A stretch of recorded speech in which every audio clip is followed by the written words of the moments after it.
ચાણक्य भी કીધું છે શિક્ષક भी साधन नहीं होता है, એટલે કે શિક્ષક ધારે થઈ શકે છે।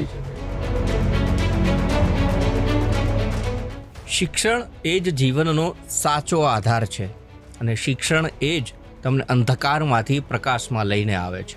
અર્પણ ઇન્ટરનેશનલ સ્કૂલ અને તેમના મેનેજિંગ ડિરેક્ટર તેમની સાથે સીધી વાત કરીએ। રમેશભાઈ ચૌધરી અમારી સાથે છે। આપને કેમ એમ થયું કે શિક્ષણ ક્ષેત્રે મારે આગળ વધવું છે? પહેલેથી ગોલ હતો કે મારે એજ્યુકેશન લેવલમાં જ જંપલાવવું છે। 2018માં 500 વિદ્યાર્થીઓ આપની પાસે હતા અને આજે 2026માં 3000 સુધીનો આંક છે। વાલીઓ અને વિદ્યાર્થીઓ વચ્ચે રહીને કામ કરવાનું, તો એના કારણે વગર પ્રચારે આજે અમે આ લેવલે પહોંચ્યા છીએ। 43 વર્ષની અંદર ગેપ આપણે જો જોવું હોય કે પહેલાંનું શિક્ષણ ને અત્યારનું શિક્ષણ, તો એ કેટલું બદલાયું છે। 95% ઉપર રિઝલ્ટ સ્કૂલનું દેખાય છે, તો એ બાબતે મહેનત ઘણી થઈ જતી હશે। મહેનતમાં તો સાહેબ જો એક હાથે તાળી પડતી નથી। પ્રધાનમંત્રી શ્રી મન કી બાતમાં જેમ કહેતા હોય છે એમ અમે પણ બાળકના ક્લાસમાં સેમિનારો લઈએ છીએ અને એમને કહીએ છીએ કે કદાચ પ્લસ માઇનસ રિઝલ્ટ આવે તો એનાથી કંઈ હિંમત હારી જવાની જરૂર નથી। શિક્ષકની ભરતી કરવામાં અર્પણ ઇન્ટરનેશનલ સ્કૂલમાં શું શું ધ્યાન રાખવામાં આવે છે? અમે એક એક્ઝામ પણ શિક્ષકની ગોઠવીએ છીએ। 30 વારનું પેપર લઈએ છીએ કે ભાઈ એ પોતે એલિજિબલ થઈ શકે એમ છે કે નહીં? યસ। અર્પણ ઇન્ટરનેશનલ સ્કૂલ છે, આગળ ધ્યેય શું છે? શિક્ષણ એ જ જીવનનો સાચો આધાર છે અને શિક્ષણ એ જ તમને અંધકારમાંથી પ્રકાશમાં લઈને આવે છે અને એટલા માટે જ શિક્ષિત હોવું એ જરૂરી છે, કારણ કે શિક્ષિત હશો તો જ ક્યાંક જઈ અને તમે ક્યાંક બે વાત સાંભળી અથવા તો કહી શકશો। અને શિક્ષણ ક્ષેત્રે જેમણે ખૂબ બહુમૂલ્ય યોગદાન આપ્યું છે અને અત્યારે અર્પણ ઇન્ટરનેશનલ સ્કૂલ અને તેમના મેનેજિંગ ડિરેક્ટર આપણી સાથે છે। તેમની સાથે સીધી વાત કરીએ। રમેશભાઈ ચૌધરી અમારી સાથે છે। સાહેબ, ખૂબ ખૂબ સ્વાગત છે ગુજરાત ફર્સ્ટના સ્ટુડિયો વિલના કાર્યક્રમમાં। સાહેબ, મારે આપની પાસેથી ઘણું બધું શિક્ષણ વિશે જાણવું છે કે અત્યારના સમયમાં શિક્ષણ શું છે, શિક્ષણની જરૂરિયાતો કેટલી, અને ખાસ આપને પ્રશ્ન પૂછવો છે કે આપને કેમ એમ થયું કે શિક્ષણ ક્ષેત્રે મારે આગળ વધવું છે, સ્કૂલની સ્થાપના કરવી છે, એમાં ઇન્ટરનેશનલ સ્કૂલ હોય કે પછી અન્ય કોઈ સ્કૂલો કે જે બાળકો ત્યાં આવે અને શિક્ષિત થઈ અને દેશનું ભવિષ્ય છે એનું નિર્માણ કરે? સર, મારો પહેલેથી ગોલ હતો કે મારે એજ્યુકેશન લેવલમાં જ જંપલાવવું છે। કારણ કે આ ક્ષેત્ર એવું છે ને કે એની અંદર તમે જેટલું કરો એટલું તમને જીવનમાં પુણ્ય મળે છે।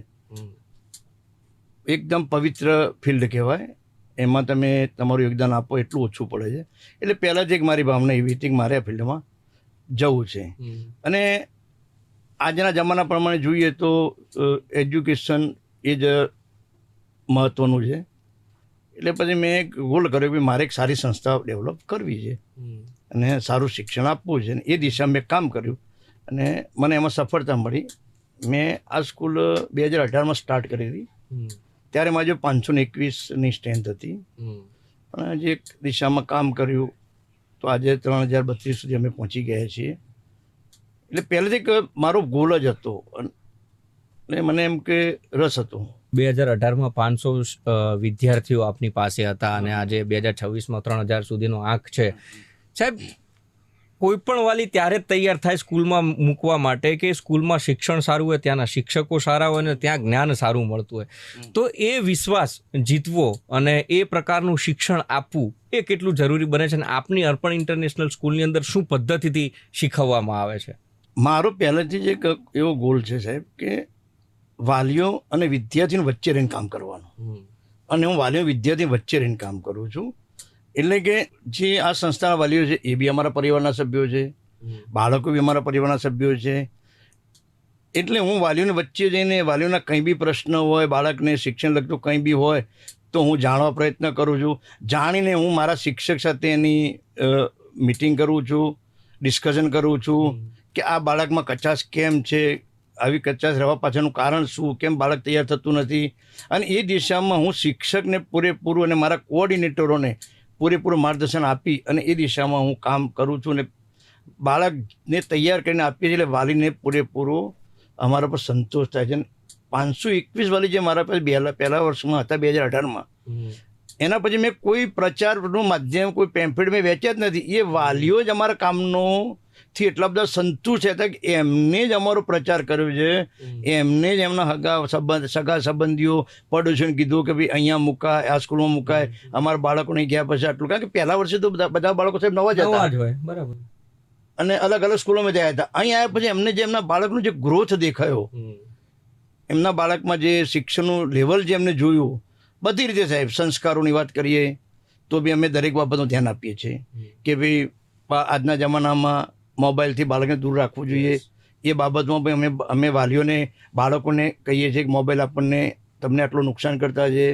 આજના જમાના પ્રમાણે ફૂડ, કે ભાઈ ફૂડ પણ અત્યારે જંક ફૂડ આવી ગયા, તો એનાથી પણ શું નુકસાન છે એ બાબત પણ અમે એ કરીએ છીએ અને બાળકોને વાકેફ કરીએ છીએ. તો આ બધા પોઈન્ટો વાલી સુધી જાય છે. એટલે વાલી જો કે હાલું અહીં તો મારા બાળકને શિક્ષણની જોડે જો સંસ્કાર બી આપવામાં આવે છે. સવારે ઉઠીને દીવાબત્તી કરવી, મંદિર આગળ બેસીને ગાયત્રી મંત્ર બોલવો, ઉઠીને માતા પિતાને પગે લાગવું, આ બધું જ એમ કે અમે શિક્ષણની જોડે જોડે પહેલાં મેં એને સંસ્કારને આવરી લઈએ છીએ. એટલે આ બધું જે બાળકો અહીં હતા એમના મા બાપે જોયું, તો એમને એના પછી અન્ય લોકોને જાણ કરી અહીંયા આવું છે.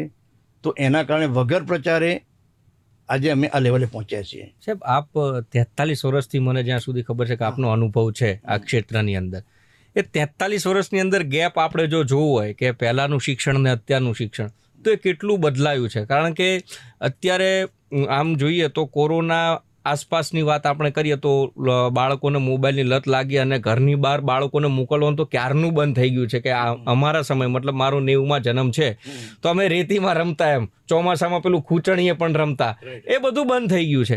તો એ સમયનો અને અત્યારના સમયનો ડિફરન્સ આપણે જોવો હોય શિક્ષણ ક્ષેત્રમાં તો કેટલું અલગ લાગી રહ્યું છે અને અત્યારે કેટલી જાગૃતતા દેખાઈ રહી છે? અલગ તો ઘણું બધું છે સાહેબ, કારણ કે ઘણા બધા ટેકનોલોજી આવી, મોબાઈલ આવ્યો, એટલે છોકરું બહાર જે ખુલ્લા વાતાવરણમાં જતું હતું અને જે શારીરિક જે ગેમો રમતું તે બધી બંધ થઈ ગઈ. એટલે એના કારણે ઇફેક્ટ તો આવી જ છે. બરાબર.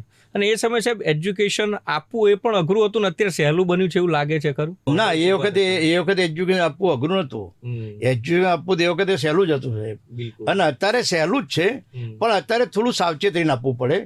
એ વખતે પહેલા કેવું હતું કે ભાઈ આપણે કહેવત હતી કે ભાઈ સોટી વાગે ચમચમ ને વિદ્યા આવે ચમચમ. હવે અત્યારે સોટીનો જમાનો જતો રહ્યો છે, એટલે સોટીને હાચવીને બાજુ મૂકીને કામ કરવું પડે છે, અને કરીએ છીએ તો એમાં કોઈ તકલીફ અત્યારે થતી નથી. પણ હા, બાળકો થોડા ગેરમાર્ગે જતા હોય છે મોબાઈલ એના કારણે, તો એમને આપણે સાચી દિશા બતાવીએ તો એ વળી બી જતા હોય છે. અને એવા મારી લાઈફમાં ઘણા બધા કિસ્સા મેં ઘણા બાળકો મળેલા છે સાચી દિશા, અને એ છોડી દીધેલું છે મારા બાળકોએ, અને મને એનો ગર્વ બી છે. એટલે બાળકને સાચી દિશા બતાવો તો મને કોઈ આજની તરફ પ્રોબ્લેમ લાગતો નથી. પહેલાં નહોતું ને આજે નહીં, અત્યારે નથી. એ તમે કઈ રીતે બાળકને વાળો છો એના ઉપર આધાર છે. એ જ મહત્વનું છે કે બાળક તમે કઈ રીતે ટેકલ કરો છો, તમારી વાતને એના મગજમાં તમે કઈ રીતે ઉતારો છો. બાળક તો બાળક છે, આપણે બધા બી ઉંમરમાં સાહેબ પસાર થયેલા છીએ. તમે બી હતા, હું બી વિદ્યાર્થી જીવનમાં, હું બી બેન્ચ પર બેસતો હતો, હું બી ભણતો હતો. આપણે બધા એ ઉંમર પસાર થયેલા જ છીએ. એટલે એ ઉંમર જ એવી છે કે એ વખત ખબર જ નથી કે જો આપણે આ દિશા નહીં પકડીએ, એજ્યુકેશનને બરાબર મહત્વ નહીં આપીએ તો ઇન ફ્યુચર આપણે શું થશે, શું કરીશું. એ ઉંમરમાં કોઈ, પણ તમે એ વખતે એ બાળકને એને કહો કે બેટા આ વસ્તુ મનુષ્ય તારા જીવનમાં ઇન ફ્યુચર આટલી મહત્વની છે, એટલે તું આને પ્રાધાન્ય આપ, બાકી બધાને પ્રાધાન્ય આપ, પણ આને પહેલું પ્રાધાન્ય આપ. આ રીતે એને મેં વાળીએ તો બાળક વળી જાય છે, અને અમને એવી ઘણી સાહેબ સફળતાઓ મળી છે. મારી લાઈફમાં એક છોકરો એવો આવ્યો હતો કે 9મા ધોરણ 3 વિષયમાં ફેલ હતો, મેથ્સ, સાયન્સ અને ઇંગ્લિશમાં. એડમિશન માટે આવ્યા 10મા મારા ત્યાં. તો મેં છોકરાને બેસીને કીધું, મેં કીધું બેટા તું હિંમત ના હારીશ, ભલે તું ફેલ છે તો શું થઈ ગયું 3 વિષયમાં, તું ફરીથી હું કોઈ એમ કરે તો તું રિઝલ્ટ તને મળી શકશે. મેં તું રેગ્યુલર સ્કૂલમાં શિક્ષક સમજાય ત્યાં ધ્યાન આપ, અને અહીં ચાલુ છે એનું ઘરે જઈને ફૂલ આટલી પ્રિપેર કર. સાહેબ એ છોકરો 10મા ધોરણમાં 95% લાવ્યો, અને એને સાયન્સ લીધું, એને BSc કર્યું, MSc કર્યું. અત્યારે કોઈ કંપનીની અંદર જોબ કરે છે મેનેજરમાં, એના અંડરમાં 20-25 માણસો કામ કરે છે. સાહેબ આ કીધું એટલે મને યાદ આવ્યું, હમણાં જ તાજો જ કિસ્સો છે અને અમદાવાદનો જ કિસ્સો છે કે 12મામાં કંઈક પાસ થઈ ગઈ દીકરી, 44% સમથિંગ હતું, અને દીકરીને લાગી આવ્યું અને એને ગળે ફાંસો ખાઈ લીધો. હમણાં 15 દિવસ પહેલાંની જ વાત છે. તો બાળકો નાસીપાસ થઈ જાય છે જીવનની અંદર, કારણ કે પાસ નપાસ એ કંઈ આ છેલ્લી પરીક્ષા આપણા જીવનની નથી કે ભાઈ 12માં ફેલ થયા તો જીવન આપણું પતી નથી જતું. તો એ બાળકોને પણ શું સંદેશ આપવો જોઈએ કે ભાઈ નાસીપાસ ન થવું, શિક્ષણ અવિરત રાખવું અને મહેનત કરવી એટલી જરૂરી છે? જો એ સંદેશો તો સાહેબ દરેક સ્કૂલોને શિક્ષણ વિભાગ તરફથી મળતો જ હોય છે, અને આપણા જે પ્રધાનમંત્રી છે મોદી સાહેબ, એ પણ એ અંગે લાઈવ આવતા જ હોય છે. તમને બી ખબર હશે કારણ કે તમે તો આ બધું ચલાવો છો. મન કી બાતમાં મન કી બાતમાં સાહેબ આવી જ રહે છે. સાહેબ એ પણ કહે છે કે ભાઈ બાળકને એને કંઈ બી હોય તો એનો ઉત્સાહ વધારો, એને માનસિક મનોબળ, જેથી કરીને એ આવું પગલું ના ભરે. કંઈ નપાસ થવાથી કે જિંદગી પતી નથી જતી. નપાસ થનાર બી મોટો ઉદ્યોગપતિ બની શકે છે, ને એવા કિસ્સા છે સાહેબ. એટલે એવું કે ફેલ થવાથી કંઈ જીવન પડે એને, એ બાળકને એ વખતે પ્રોપર જો માર્ગદર્શન મળી જાય તો એ આ સ્ટેજ આ પગલું ભરતા કદાચ અટકી શકતું હોય છે. પણ આ બધું કેવું છે સાહેબ કે વિધાતાના લેખ બી હોય, એની ઉંમર બી એટલી હોય, એવું બી બની શકે ત્યારે એને પ્રોપર કોઈ માર્ગદર્શન આપનાર બી ના મળ્યો હોય. સાહેબ, આપણી સ્કૂલમાં એ બાબતોનું કેટલું ધ્યાન રખાય છે? કારણ કે આપણી સ્કૂલના રિઝલ્ટ જોઈએ તો આમ તો મેં જ્યાં સુધી આંકડાઓ જોયા છે તો 95% ઉપર રિઝલ્ટ સ્કૂલનું દેખાય છે. તો એ બાબતે મહેનત ઘણી થઈ જતી હશે. મહેનતમાં તો સાહેબ જો એક હાથે તાળી પડતી નથી, બરાબર. અમારી જે મહેનત છે અમે તો કરીએ છીએ, જોડે જોડે મારો પરિવાર, મારો સ્ટાફ છે એ પણ એટલો જ મને સપોર્ટેડ છે. અને એના કરતાં વધારે કે મારા બાળકો બી મને એટલા બધા સપોર્ટ કરી રહ્યા છે આ પરિણામ લાવવામાં, અને એના વાલી પણ એટલા બધા. એટલે કે પરિવારની ભાવનાથી અમે જે કામ થઈ રહ્યું છે એના કારણે અમને રિઝલ્ટ મળે છે. અને અમે આ રીતે જેમ મેં કીધું કે આપણા પ્રધાનમંત્રી શ્રી મન કી બાતમાં જેમ કહેતા હોય છે, એમ અમે પણ બાળકના ક્લાસમાં સેમિનારો લઈએ છીએ અને એમને કહીએ છીએ કે કદાચ પ્લસ માઇનસ રિઝલ્ટ આવે તો એનાથી કંઈ હિંમત હારી જવાની જરૂર નથી. કંઈ નપાસ હું તો વર્ગમાં જઈને બી સાહેબ કહું છું સ્પષ્ટ કે ભાઈ આ બેઠા છે, એમાંથી ડૉક્ટરો બેઠા છે, આમાંથી પ્રધાનમંત્રી બેઠા છે, આમાંથી મુખ્યમંત્રી છે, આમાંથી ગૃહમંત્રી છે. એટલે એવું કે પરિણામ પ્લસ માઇનસ ચિંતા નહીં કરવાની, પણ એ દિશામાં એમ કે આપણે બને ત્યાંથી પોઝિટિવ બનીને કામ કરવું જોઈએ. સાહેબ, આ સ્કૂલની અંદર પરિણામ લાવવા માટે મુખ્ય ફાળો હોય છે શિક્ષકનો. એ શિક્ષકની ભરતી કરવામાં અર્પણ ઇન્ટરનેશનલ સ્કૂલમાં શું શું ધ્યાન રાખવામાં આવે છે અને કેવા શિક્ષકો છે તે લેવામાં આવે છે? જો અમે શિક્ષકની ભરતીમાં સાહેબ સબ્જેક્ટ ટીચરો ભરીએ છીએ. દાખલા તરીકે હું તમને એક એક્ઝામ્પલ આપું કે મેથ્સના ટીચરની રિક્વાયરમેન્ટ છે, તો એ મેથ્સના ટીચર BSc BEd અથવા MSc BEd હોય તો જ એ ન્યાય આપી શકે. અને એ બી એમને એ ગ્રુપ લીધું હોય 12મા ધોરણમાં, બરાબર. હવે સાયન્સના ટીચર ભરવાના છે તો 12માં B ગ્રુપ હોય તો એને અમે એવાને વધારે એમ કે સિલેક્શન આપીએ છીએ. પહેલાં અમે ત્યાં એને કે 12મા ધોરણમાં એમને A ગ્રુપ હતું, B ગ્રુપ હતું, એ જોઈએ છે. એના પછી અમે અમારી રીતે થોડું એની ઇન્ટરવ્યૂ લઈએ છીએ, બરાબર. અમે એક એક્ઝામ પણ શિક્ષકની ગોઠવીએ છીએ, 30 માર્કનું પેપર લઈએ છીએ કે ભાઈ એ પોતે એલિજિબલ થઈ શકે એમ છે કે નહીં. આ બધું અમે જરા કરીને એમાં ભરતી કરવામાં થોડું ધ્યાન રાખીએ છીએ. અને લગભગ તો મારે તો સાહેબ ઘણા વર્ષોથી સ્ટાફ એના છેલ્લે બદલવાનો, ભરતી કરવાનો તો બહુ ચાન્સ ઓછા મળે છે, કારણ કે કોઈ ચેન્જેબલ બહુ થતા નથી. લગભગ બધું ઓલ્ડ સ્ટાફ જ છે મારી સાથે. ચોક્કસથી. તો સાહેબ, ચાણક્ય એવું કહેતા હતા કે શિક્ષકની ગોદમાં પ્રલય અને નિર્માણ બંને છે. આ વાત સાથે કેટલા સમર્થ, અને એ વાતને ચરિતાર્થ કરવા માટે અર્પણ ઇન્ટરનેશનલ સ્કૂલ કેટલી ચરિતાર્થ છે? સાહેબ, ચાણક્ય તો ચાણક્ય હતા, એમની તો વાત જ ના થાય. એમને જે કીધું છે 100% સનાતન સત્ય વસ્તુ છે, સમજો. કારણ કે એમને ક્યારે કીધું? કારણ કે શિક્ષક ધારે જ થઈ શકે. અને હું તો મારા શિક્ષકોને આ વાક્ય કહું છું, હું મારા શિક્ષકોને કહું છું કે તમે ધારશો એ જ થશે. તમે એમ ધારો કે મારે એને 90% લવરાવવા છે તો 90% લાવશે જ. અને તમે એમ ધારો કે મારે આના માટે કશું નહીં કરવું. એટલે ચાણક્યનું વાક્ય તો સાહેબ કે શિક્ષકની ગોદમાં પ્રણય નિર્માણ છે, એ ધારે. અને આજનો જમાનો સાહેબ શિક્ષણનો છે, બરાબર. હવે જો પ્રલય અને નિર્માણ, એટલે કે જો શિક્ષક સારું કામ નહીં કરે તો પ્રલય જ આવવાનો છે સાહેબ. જેટલા નિરક્ષરોનું પ્રમાણ વધશે આ દેશમાં, આ રાજ્યમાં, સમાજોમાં, એટલો સમાજ, એ રાજ્ય, એ દેશ એટલો પાછો જવાનો છે. એટલે એની એક કે ભાઈ ડાઉન થવાનું. હા, અને शिक्षक कभी साधारण नहीं होता. ચાણક્યે બી કીધું છે શિક્ષક બી સાધારણ નહીં હોતા હે, એટલે કે શિક્ષક ધારે થઈ શકે છે. સૌથી મહાન ભૂમિકા આ સૃષ્ટિમાં હોય તો શિક્ષકની જ છે. પછી બધા આવે, ડોક્ટરો પછી આવે, એન્જિનિયર પછી આવે. મને મોદી સાહેબની એક વાત યાદ છે સાહેબ, કહી દઉં. બિલકુલ બિલકુલ. જ્યારે મોદી સાહેબ સીએમ હતા ગુજરાતના, ત્યારે અમે કોબામાં એક સાહેબને એ વખતે અમારી એક બધી આચાર્યોની સેમિનાર હતો, એમાં સાહેબને બોલાયા હતા, મોદી સાહેબને. તો મોદી સાહેબે મને એ વાક્ય મને હજી સાહેબ યાદ છે. આ તો ટાઈમ વર્ષો થઈ ગયા, બહુ ખાસ સીએમ હતા એ વખતની વાત કરું છું, લોકો પહેલી વખત કે બીજી વખત. ત્યારે સાહેબે સભામાં ઉભા રહીને કીધું હતું કે બોલો હું કહું એ બધું સાંભળશો ને માનશો ને? બરાબર. હું કોઈ હા પાડશો કે નહીં પાડો? પછી સાહેબે એમ કીધું કે જો તમે બધા શિક્ષકો છો, તમે એમાં તમે આચાર્યો છો, એટલે તમારી વિશેષ જવાબદારી છે. એમને કીધું કે એક એન્જિનિયર ભૂલ કરશે તો એક પુલ તૂટશે, એક એન્જિનિયર ભૂલ કરશે તો એક બ્રિજ તૂટશે, એક ડોક્ટર ક્યાંક ભૂલ કરશે તો એક વ્યક્તિનું મોત થશે. પણ તમે ભૂલ કરશો તો કેટલા લોકોનું જીવતા મોત થશે. એટલે તમે મને બોલો બરાબર છે, પણ તમે જે કામ તમને આપ્યું છે એ કામ તમે પ્રમાણિકતાથી કરી અને આ દેશને આગળ લઈ જવાનું કામ, આ રાજ્યને આગળ લઈ જવાનું કામ તમારા હાથમાં છે. તમે બધા ગુરુઓ છો કે ગુરુ દેવો ભવ.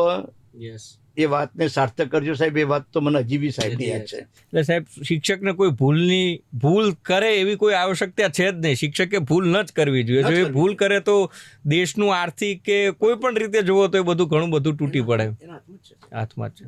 મારા સાહેબ આપના જીવન વિશે મને એક પ્રશ્ન એવો થાય છે કે 43 વર્ષના અનુભવ, ક્યારે આપના જીવનમાં એવું થયું છે કે શિક્ષણમાં ક્યાંક કંઈક આગુ પાછું થયું ને આપને એવો વિચાર આવ્યો કે ના સાલું જે સિસ્ટમ છે સિસ્ટમમાં મારે જવું છે ને છોકરાઓને સારું શિક્ષણ આપવું છે? રમેશભાઈને કોઈ શિક્ષણ લેવામાં તકલીફ પડે ને ત્યાંથી કોઈ વિચાર ઉદ્ભવ્યો હોય? ના સાહેબ, તકલીફ તો કેવી કે એવી તો મને તો કે તકલીફ નહીં, પણ અમે તો ભણતા હતા એ વખત ગામડામાં ભણતા હતા.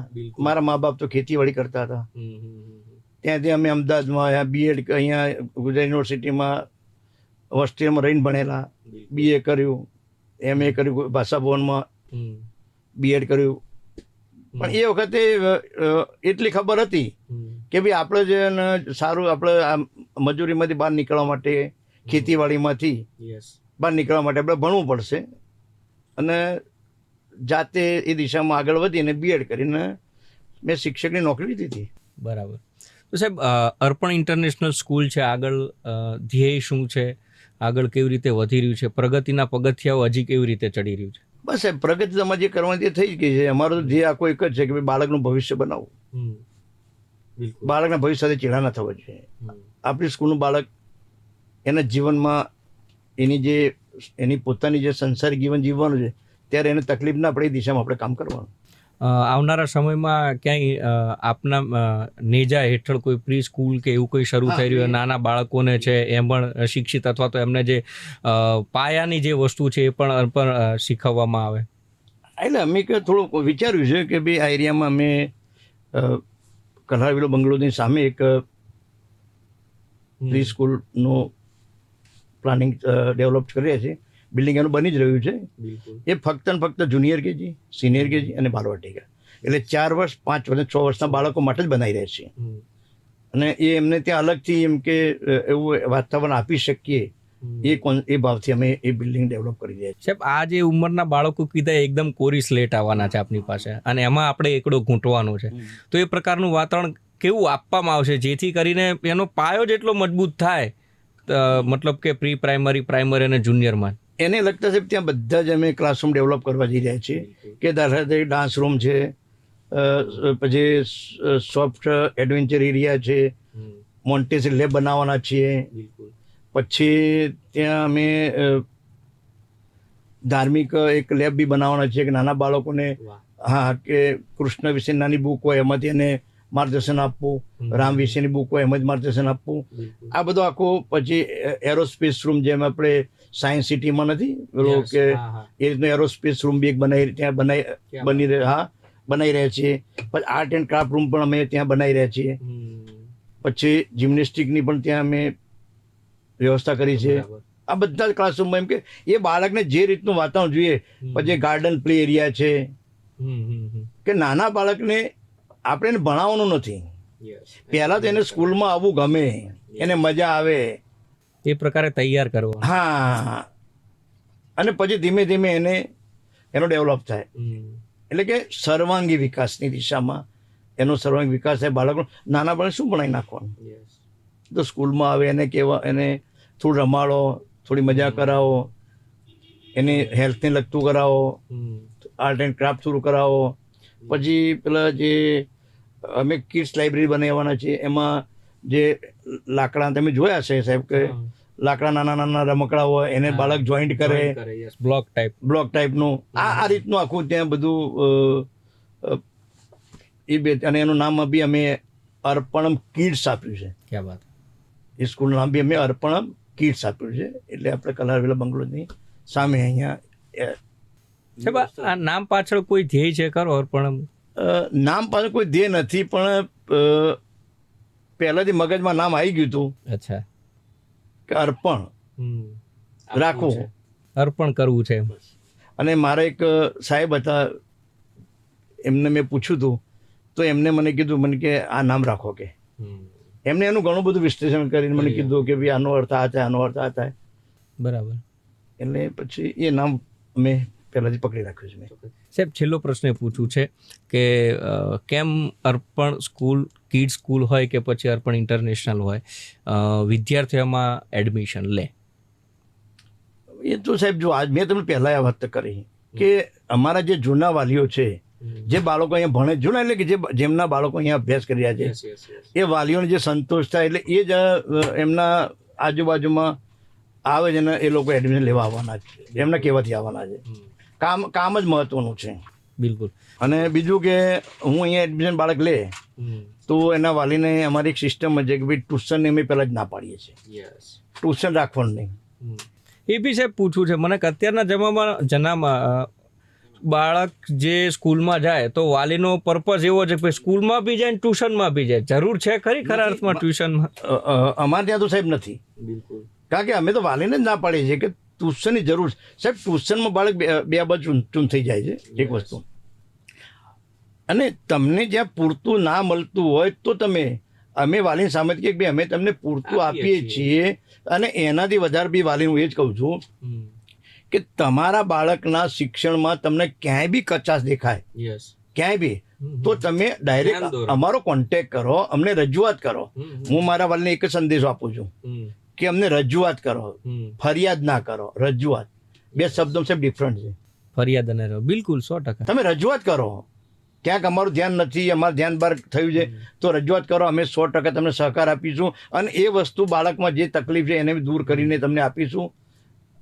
એટલે એમ કે તો અમે બેઠા છીએ, એટલે ટ્યુશન રાખવાની કોઈ જરૂર નથી સાહેબ. હું તો 12મા ધોરણ સુધી બાળકોને વાલીઓ ના પણ ટ્યુશન ના રાખશો, અમે બેઠા છીએ. એટલે એનો બી હું તો વિરોધ નહીં, પણ સાચી દિશા છે. એટલે અર્પણ ઇન્ટરનેશનલ સ્કૂલમાં એજ્યુકેશન છે કે બાળકને ટ્યુશનની જરૂર નથી. બિલકુલ. ખૂબ ખૂબ આભાર સાહેબ, આજે અમારા મહેમાન બનવા અને એજ્યુકેશનમાં આપે જે યોગદાન આપ્યું છે અમે એ પણ અપેક્ષા રાખીએ. પણ મુખ્ય વાત એ છે કે અર્પણ નામ પાછળ પણ ઘણા બધા ઉદ્દેશ્યો છે, અને શિક્ષણ આપવું એને અર્પણ કરવું આથી વિશેષ મોટું કોઈ યોગદાન ન હોય. અર્પણ ઇન્ટરનેશનલ સ્કૂલની અંદર બાળકોને જે શિક્ષણ પીરસવામાં આવે છે એ શિક્ષણ એવું છે કે તમારા બાળકને અન્ય કોઈ જગ્યાએ પ્રાઇવેટ શિક્ષકને ત્યાં ટ્યુશન મોકલી અને વધારાની ફી કે તમારા પૈસા બગાડવાની જરૂર નથી, કારણ કે એ જ રીતે આ સ્કૂલની અંદર બાળકને તૈયાર કરવામાં છે. આવનારા સમયમાં તો અર્પણ કિડ્સ પણ આવી રહ્યું છે, જ્યાં આગળ ઘણી બધી એવી એક્ટિવિટીઝ હશે કે તમારું બાળક હસતા મોઢે એ સ્કૂલમાં જશે અને સારું શિક્ષણ મેળવશે. નમસ્કાર.